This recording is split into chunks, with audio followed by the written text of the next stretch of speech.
mentality, right? That's Like, kind of the fear. That's the fear of that's the fear for me. I know I have this fear. It's me probably too. it's probably my only fear, if I'm being completely honest, is bringing bringing my child into the world And not being ready for and it. not being ready, and then well, unpacking that, Yeah, because that's such a that's the point, right? Just be ready. But what is that like? what does that What even does it mean to mean? be ready? What it means to be ready is like everything pre-child has been fulfilled. Like you don't feel like there's any like lost time. You don't feel like there was anything that like you wanted to do that like you left on the table and now you can't do it, or you can't do it the same way or with the same type of freedom of or mentality that like where it's like, hey, okay, been there. I don't need to make up for lost time. I don't. I like. I've done these things. The the novelties I really always desired. I I got tried, done. I yeah. tried. I did it. And now I can like focus on actually. Instilling the best life I can into Right. somebody Right. that I care about, right? And so that's definitely my fear. What I think about every single time. Dude, I You know. literally daily. I think it's because like I grew up without a dad, and like we talked about before, like my stepdad situation too. Growing up, like For I sure. didn't have a great relationship at all with my stepdad, and like it's caused me to want to. I've always grown up in life like wanting to become the best father I could, right? Mm-hmm. And like I remember when I was breaking up with my ex Eva, like I remember thinking about in the shower one day, like right before we kind of like went through it and she moved out and everything, like thinking like, am I going to be so codependent my entire life that like my son is gonna go through like some really, or my daughter is gonna go through some really difficult things, and I'm not gonna really know what to tell him Mm. because I was too afraid to do it. And like that was like a very eye-opening conversation with myself. Yeah.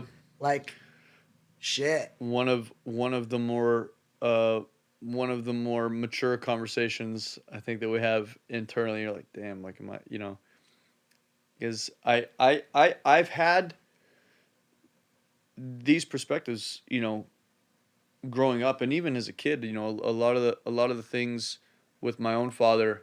Um, there's probably been more things, and now keep in mind to this day, I work with my dad, like we've mended the relationship. So Right. there's a positive to it, but reflecting on a lot of my experience growing up, I would say that most of the things that I've learned from that relationship have been kind of what not to do, right? Like, or maybe not even necessarily what not to do, but like What things pitfalls that could be there? things that like I was aware of that he didn't seem to be aware of, and Yeah. it's like, and even though before I was even like articulate enough to um to express that or even like explain it to myself internally, and then eventually get it out to be able to like wrestle with it and see what it is. Yeah.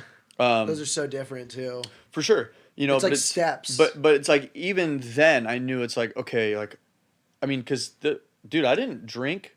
I mean, I had my first beer like grad night, so I didn't drink Okay. all through high school, and it was like grad night with my buddy Willie, Yeah, Willie yeah. Shaw, and a bunch of like I did it Neil. New Year's that Neil year. was there. It was like that was the first beer I ever had, because growing up in high school when everyone's like going to party and Yeah. drink and stuff like that, I You were was more like, focused. dude, well, not even. Oh. No, it wasn't even that. Um, because I wasn't. I was just playing WoW and like I was bullshit. I was playing WoW, doing my thing. Gotcha. You know, but it was, you know, my dad was a really heavy drinker, so it was always like, okay, I'm not drinking like that, because that always, his drinking always was always it I was a was afraid of very much the same it was thing. a Yeah. terror for him. It terrorized me, right? His Mm-hmm. drunken state terrorized me, right? And so it was like two things. This is like the this is the uh I forgot who was, some filmmaker was talking about the story of, the hero and the villain, right? Mm-hmm. And when I heard that, it all like clicked, because it was like, what's the difference between a hero and a villain? That's a good question, because that's a question that not a lot of people will ask, Right. or even think to ask. Right. What's the difference? Well, both have terrible things happen to them, right? Now the difference is that the villain has something bad happen to him and goes, I'm going to make sure this happens to everyone. everybody else, right? And they internalize and manifest that trauma. Whereas the hero receives trauma and goes, and I don't know what I'm quoting because it is what it is. Yeah. The hero gets traumatized and goes, I'm going to make sure this doesn't Never happen happens to again. Right. anybody else ever again. Or as little amount of people as possible at the very least. And there was always kind of that, like, heroic element, like, within my persona, where I was like, I'm definitely, I'm not doing this because even though there's not even words that I have for this, right. I already know, like, this is a no-go, mm-hmm. and that I'm not going to follow that pattern. Right. And that's why, and, even to this day now, like, because of that foundation, this is actually why I kind of enjoy being at the bar, and it's like, it's a healthy thing, and I have eye-opening. I have a healthy relationship, like, with drinking, mm-hmm. right? Because it was always something that, like, anytime, and I don't drink a lot anymore. It's like, but every time I do, it's always an enjoyable experience, because I never let it become like what terrorized me, right? And I made sure that and I still do to this day, like, I make sure that I'm using the alcohol, right? The alcohol's not using me, right? Only because of my experience. And so, yeah, that's like.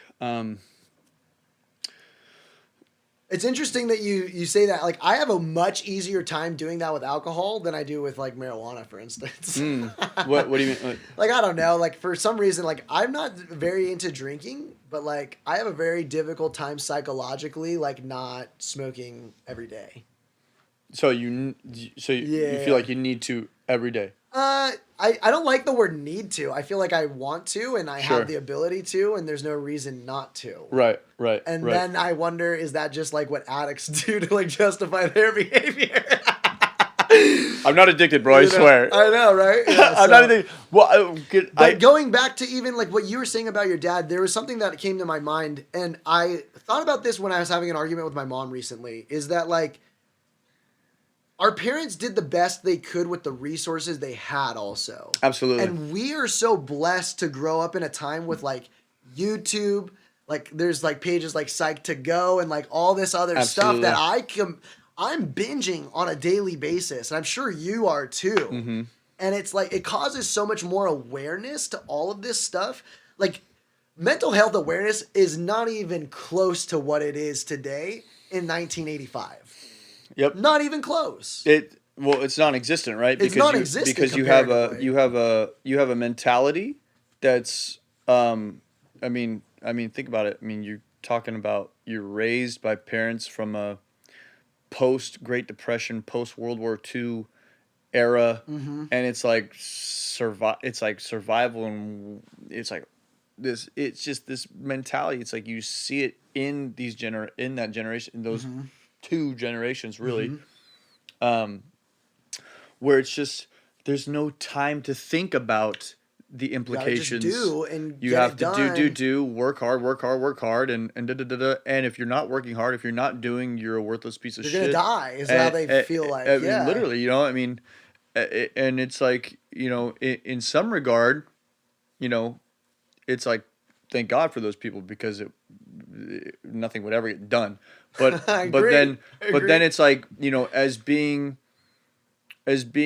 part of a generation that's born into, like, the most prosperous time that's ever existed in human history.